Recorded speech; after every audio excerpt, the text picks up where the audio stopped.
चर्चा अशी आहे की परवा रायगडावरती 12 तारखेला जे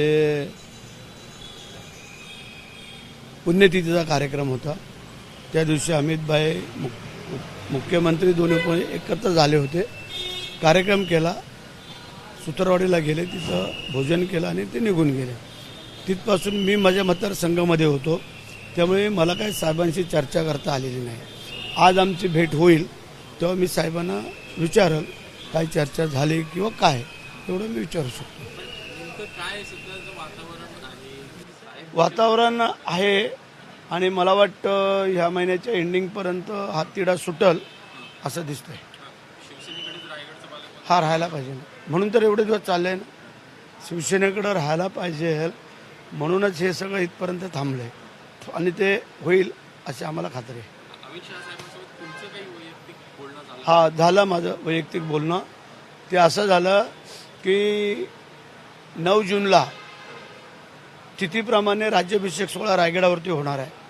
त्याचं निमंत्रण मी वैयक्तिकरित्या त्यांना दिलं की बोललो आपण आत्ता जसे आलात पुण्यतिथीला तसं राज्याभिषेक सोहळ्याला यावं असं निमंत्रण मी दिलं. ते नाही काय झालं, नाही निरोप पोहोचवला तुम्ही? तसं नाही.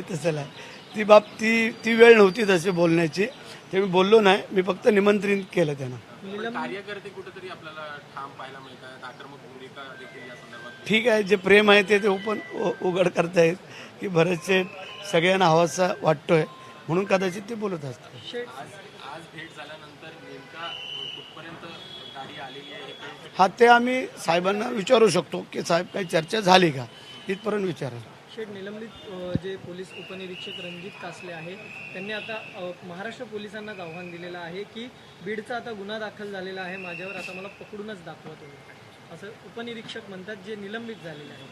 चालतं, आता पोलिसांना आव्हान देतोय, पोलीस आव्हान स्वीकारतील. कारण आत्तापर्यंत ज्यांनी आव्हान केलं आहे ते पोलिसांनी स्वीकारून ते पार पाडलेलं आहे. बरंच एक प्रश्न आहे. काल बाबासाहेब आंबेडकरांची जयंती साजरी झाली. चैत्यभूमीवर खरं तर दोन्ही उपमुख्यमंत्र्यांचं भाषण टाळण्यात आलं आणि कुठेतरी नंतर महायुतीमध्ये धुसफूस असल्याची बातमी जी आहे ती समोर आली. काय भेटते आज त्याचा खुलासा एकनाथ शिंदे साहेबांनी केलेला आहे की भाषणापेक्षा आम्हाला बाबासाहेबांचं दर्शन महत्त्वाचं होतं आणि त्याच्यामध्ये सगळं आलं. ते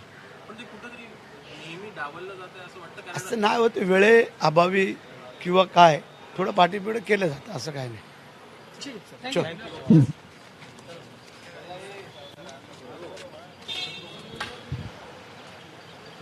असं गोगावलेंनी सांगितलंय. रायगडच्या पालकमंत्री पदाचा तिढा महिना अखेरीस सुटेल आणि रायगडचं पालकमंत्री पद शिवसेनेकडेच राहावं असं गोगावलेंनी सांगितलेलं आहे. आणि त्या पार्श्वभूमीवर आज त्यांची उपमुख्यमंत्री शिंदेंसोबत होणारी भेट अतिशय महत्त्वाची मानली जाते. एबीपी माझा, उघडा डोळे बघा नीट.